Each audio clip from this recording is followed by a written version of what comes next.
খাচ্ছিলাম ফুলকপির তরকারি। তার আগে আমি এই পোকাগুলো দেখে আমার পুরো গা ঘিনঘিন করছিল। একদিকে রান্না করছিলাম আর কিছু কিউট কিউট ফলোয়ার্সরা আমার সাথে দেখা করতে চলে এসেছিল। তো চলো ভিডিওটা শুরু থেকে শুরু করা যাক। হাই বন্ধুরা, কেমন আছো তোমরা সবাই? আশা করছি তোমরা সবাই খুব ভালো আছো আর আমিও অনেক ভালো আছি। আর আজকে তো ভালো থাকতেই হবে বলো, কারণ আজকে আমার মা বাবা আসছে। তাই আজকে মা বাবার জন্য জলদি জলদি করে রান্নাটা করছি। তারপরে রান্না বান্না করতে করতে আমার কিছু কিউট কিউট ফলোয়ার্সরা আমার সাথে দেখা করতে চলে এসেছে, কিন্তু আমার কাছে কিছুই ছিল না। আর আমি সেই মুহূর্তে ভুলেও গেছিলাম ওদেরকে আমার একটা করে হলেও চকলেট দেওয়া দরকার ছিল।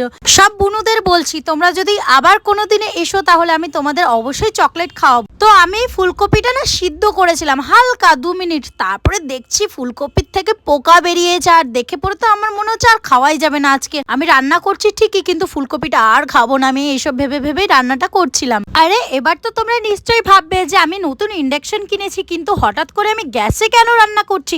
আসলে কি বলতো, আজকে আমাদের ঘরে কারেন্টটা সেই সকাল 10টার সময় গেছে আর এখন দুপুর 1টা বেজে গেছে, কারেন্টটা আসেনি। অল্প একটু গ্যাস ছিল, তাই গ্যাসের মধ্যেই আমি রান্নাগুলো করে নিচ্ছিলাম। 1টার পর আমি দুপুরবেলায় রান্না চাপিয়েছি।